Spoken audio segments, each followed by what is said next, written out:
महत्तम समापवर्तक तथा लघुत्तम समापवर्त। यहाँ पर हम लोग बेसिक मैथ क्लासेज में आज पढ़ रहे हैं और इसकी शॉर्ट ट्रिक के बारे में आज हम चर्चा करेंगे। और सबसे पहला क्वेश्चन है 2, 4, 8 का लासा एलसीएम कितना होगा। तो हम लोग यहाँ पर गुणनखंड विधि का ही प्रयोग करते हैं। पहले सवाल में 2, 4, 8 इसका लासा निकालेंगे। लासा में करते क्या है, देखिए बच्चों, यहाँ पर करते ये हैं कि सबसे पहले हम 2 से काट देखते हैं कि अगर 2 से कोई गिनती कट जा रही है तो हम 2 से काटेंगे। यहाँ पर हम देख रहे हैं 2 का पहाड़ा पढ़ेंगे, 2 एकम 2, 2 दूनी 4, 4 भी कट गया, 8 भी कट जाएगा, 2 चौक 8। आप फिर देखते हैं ये 2 और 4 किससे कटेगा, 2 से कट जाएगा। 1 को वैसे उतार देंगे, 2 एकम 2, 2 दूनी 4। उसके बाद फिर 1 को ऐसे उतारेंगे, 2 एकम 2। अब ये लासा कितना होगा इसका, लासा यही गुणनखंड को उतार लेंगे, 2 गुणे 2 गुणे 2। तो लासा में क्या होगा, यही 2 गुणे 2 गुणे 2। यहाँ पर 1 1 आया, इसको नहीं लिखेंगे। 2 दूनी 4 दूनी 8, ये क्या हो गया आपका लासा होगा। ठीक है, ये 2, 4, 8 का लासा कितना होगा 8। 25, 15 का लासा कितना होगा, यहाँ पर 25, 15 का लासा होगा, हम लोग निकालते हैं। 25, 15 का लासा होगा तो यहाँ पर हम सबसे पहले 2 से 25 और 15 नहीं कट रहा है, 5 से कट रहा है। 3 से भी नहीं कटेगा, 4 से भी नहीं कटेगा, तो 5 से कटेगा। 5 हम 25, 5 से 5 का पहाड़ा पड़ा 25 आ गया, 5 से इतना पहाड़ा पड़े 15 आ जाए, 5 थे 15। अब हम देख रहे हैं किससे कट रहा है, फिर 5 से 1 कम 5, 3 आ गया, जो भी गिनती है उससे देखेंगे। फिर 3 1 कम 3। अब इसका लासा क्या होगा, लासा होगा जो इस साइड में आया है, 5 गुणे 5 गुणे 3, 5 गुणे 5 गुणे 3। ठीक है, ये 3 है, ये 3 है। तो 5 हम 25 दिया 75, ये 75 क्या है आपका लासा है।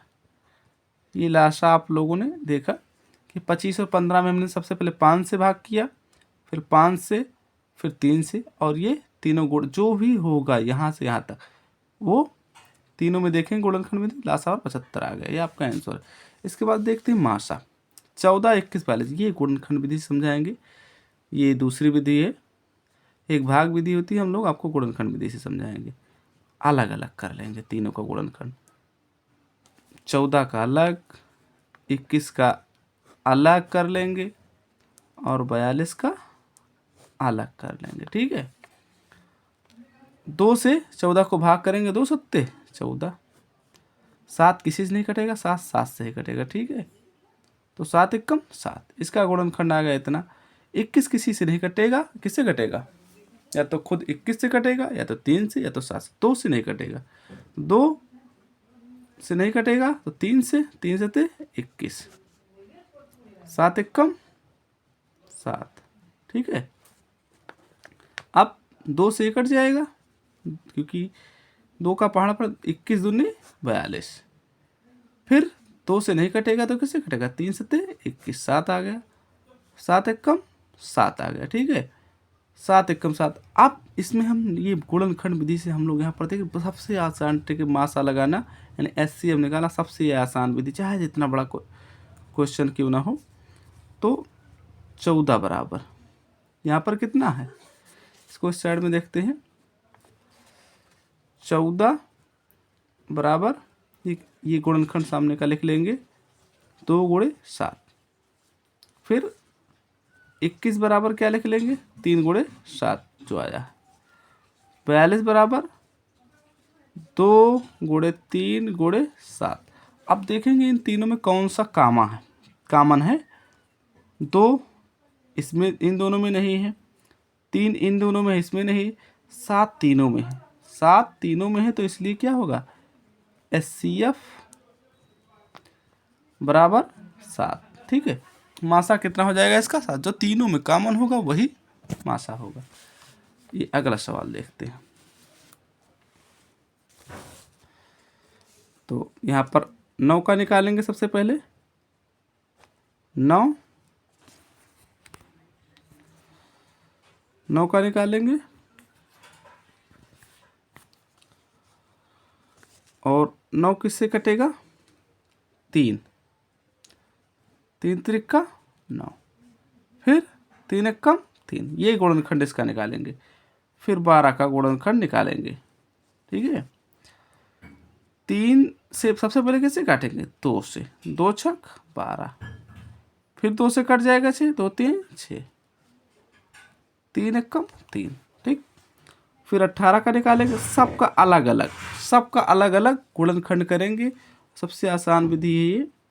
2 9 18, फिर 3 से काटेंगे, 3 त्रिका 9, फिर 3 एकम 3। ठीक है, फिर 21 को काटेंगे।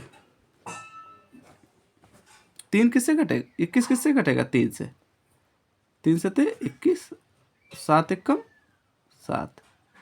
ठीक है, अब इन सब में कौन सी गिनती का? हम डायरेक्ट हम लोग देख लेते हैं। 3 दोनों में है, 3 इसमें भी है, 3 इसमें भी है, 3 इसमें भी है। ठीक है, तो यहाँ पर HCF क्या हो जाएगा आपका? HCF हो जाएगा आपका 3। यही आपका आंसर, क्योंकि ये 3 सब में है। एक ही, इसमें 2 3 है, लेकिन इसमें एक ही 3 है, इसमें 2 3 है, इसमें एक 3 है, यानी 3 सब में है। तो ऐसी आपका मासा क्या हो जाएगा? 3।